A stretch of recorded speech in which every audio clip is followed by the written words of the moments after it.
วันเกิดถึงใครอย่าข้างมวยผู้โสดเลยเฮ็ดกว่าอันนั้นตัววันเกิดถึงมานั่นเองอย่าไปข้างเถอะเนาะก็เลยให้สังเนี่ยวันเกิดถึงใครอย่าข้างมวยผู้โสดเลยเฮ็ดกว่าเนี่ยอย่าไปข้างเฮ็ดการผู้โสดเพราะถึงวันเกิดเนี่ยอย่าไปข้างเฮ็ดสังเนาะวันเกิดถึงใครอย่าข้างมวยผู้โสดเลยเฮ็ดกว่าเนี่ยหรือเฮ็ดการผู้โสดขอเดี๋ยวขอสอขอติสตาวัตสิงถึงความเราเกิดความสุขเราเนาะสมเด็จมหาป่าพิยาธรรมเนาะพวกสุขเราเนี่ยเป็นว่าเกิดเราเนี่ยพวกเราข้างไว้กันเนี่ยเนาะก็กว่าท่านกว่าท่านเนี่ยกว่าท่านนั่นตัวนี้กุศลติ๊กๆอย่างนั้นกุศลติ๊กเทกุศลติ๊กๆเนี่ยเขาก็ไปยึดเนี่ยวันเกิดถึงไว้อยากข้ามมวยกุศลจะเห็นกว่าเนี่ยเลยถ้าทำให้เห็นกุศลกันมาซ้ำอายุยาวยืนอยู่ดีตึงแข็งตึงทุ่งใหญ่นาอายุยาวยืนอยู่ดีตึงแข็งตึงทุ่งใหญ่นาอายุยาวยืนอยู่ดีตึง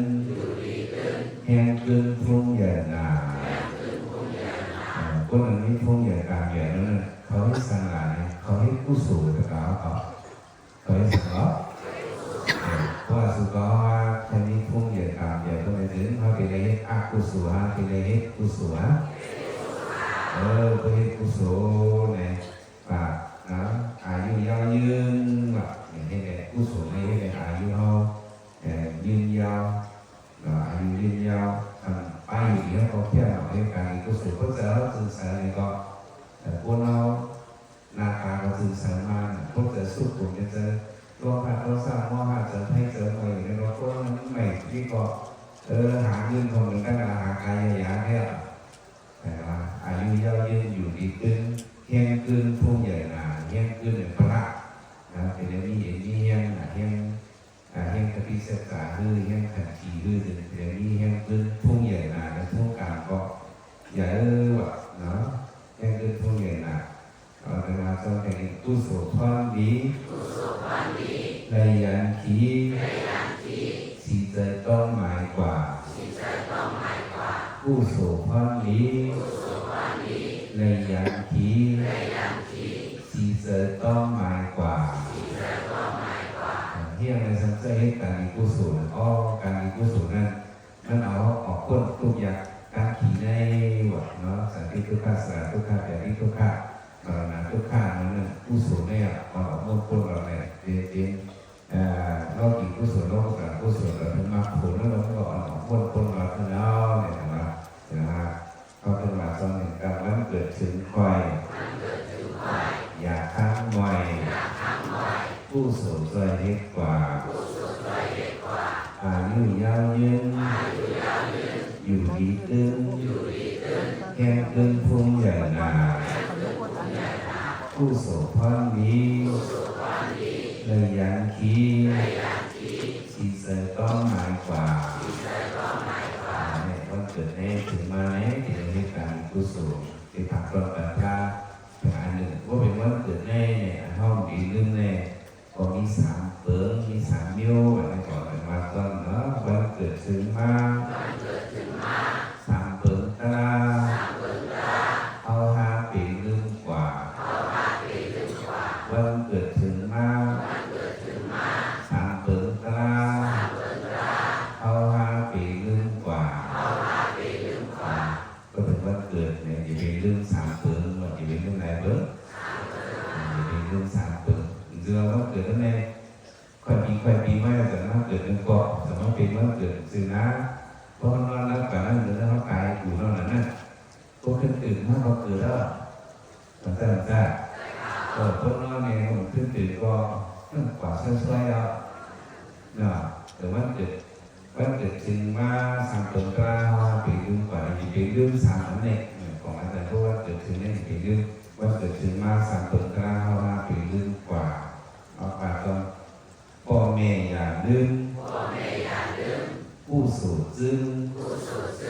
อำมันกึ่งขันธาพ่อแม่อย่าลืมผู้สูญซึ่งอำมันกึ่งขันธาอย่าไปลืมสามัญเป็นอันไหนหรอกเนาะมาลืมในพ่อแม่อย่าไปลืมอย่าไปลืมพอดังเมย์เขาคนนี้พอเขาเมย์เขาก็เขาคนเกิดเป็นคนมาอะไรนั่นครูว่าหลวงพ่อว่าสัพพุหลวงพ่อว่าเราเป็นนั่นแหละเนาะพวกนี้พอเมย์เขาก็จะไม่มาติดการปฏิสันติเป็นมาติดแล้วนุ่งนั่นห้างแล้วปกก็ที่ห้างเสียงมานั่นเราเลยมาติดเลยอย่าไปลืมกลุ่มพวกนุ่งเราพอเมย์ตัวที่ชื่อนั้นนั่นเยอะหรือเสียงไปสองท่าไปสองเมื่อด้วยออกตัวสิทธิ์เราซุ่มเราอย่าทำบุญซุ่มเราđương lúc của cái cô mẹ đó có nên cái là từ mơ phải thân hàng ngàn rồi đương cột cùng có đó bữa nay là hàng lạc lai thì nó ra sản là hàng phạtเป็นก็เป็นกอนั่นแหละก็เป็นกอแสงล้านนั่นแหละเมื่อสัก18ค่ะมันทักเมื่อสัก18ว่าสักนั่นนั่นเป็นเมื่อสัก18สัก18นั่นมีหางนั่นคือเปิดนาควรผลิตอยู่เดียวนะนั่นเรื่องถูกกอtừ mẹ đến con nước mẹ sinh ra xiên cá nó đó mà thằng nãy ở đây thì thằng con mua hết về đi quay xa nước cùng là con mẹ nhà nước mà nhiều cái nước con mẹ của con mẹ nó sụp đó giờ từ con mẹ từ đi xí xài giờ này có đủ hàng tung ra họ đủ bàn nước kín nước đủ nước bàn giờ đủ họ đó của bàn giờ này nước cùng nó con mẹ rồi mà thằng con mẹ nó là cái quay quá này rồi từ đấy đang bịผู้สูงเลยเอาถ้ามีผู้สูงเนี่ยแจกกันพ่อแม่เขาเนาะหมายถึงเนี่ยพ่อแม่อย่าลืมหมายสอนผู้สูงซึ่งเนี่ยก็บอกว่าผู้สูงเนี่ยมันซึ่งเหมือนนั่นซึ่งของผู้นั่นแหละอยู่ในปัจจุบันเนี่ยก็เนาะมีด้วยการมีผู้สูงมานั่นพ่อแม่อย่าลืมผู้สูงซึ่งเนี่ยหมายสารเนี่ยก็เป็นการหลอกหมายสารเนี่ยว่าเนี่ยมันคือขันธาเนี่ยหมายสารเนี่ยมันคือขันธาหมายสารเนี่ยเป็นเหรอตัวขันธาเนี่ยสองมันคือเรามันคือเรามันเป็นตัวลูกก้าเป็นลูกเขาบอกเนี่ยเขาย่อลูกไปขึ้นไปเดินออกต่อย่อลูกไปขึ้นไปเดินเข้าเนี่ยแต่ตอนมันนั่งอยู่ก็เลยก็ตัวขันธามันก็เลยกลายกับอะไรก้าวหน้าเพราะตัวขันธาเนี่ยมันก็มันคือแบบพ่อแม่เรื่องผู้สูงซึ่งมันคือขันธาในตัวขันธาเนี่ยมันคือในสังเกตเห็นนะตัวขันเพียเห็นนะนั่นแต่อาสาก็เห็นหน้าตัวขันธาเนี่ยเนาะพังแผลเปิดปานพังแผลเปิดปานเนี่ยมันคือใครเป็นสืบสอนมันเป็นสมองทุกขาเลยขนาดนั้นนะเรื่องเป็นอะไรยังการดื่มในเด็กนั่นการเลยขนาดนั้นว่ามาดีเพื่อจะตัวลงทุนในสังกัดของเราตัวลงทุนในสังสันนั้น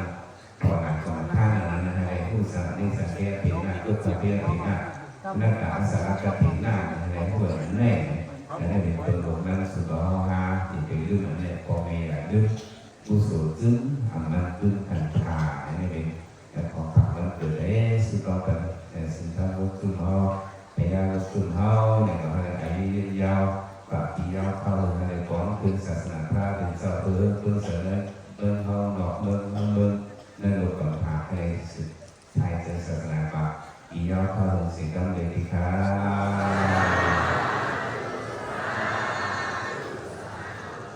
คนนั้นบอกมันก็ต้องสิ่งก็ให้อายุยืนยาวอยู่เป็นปากซ้ำทุกข์ทุกข์สิ่งนั้นเลยค่ะทุก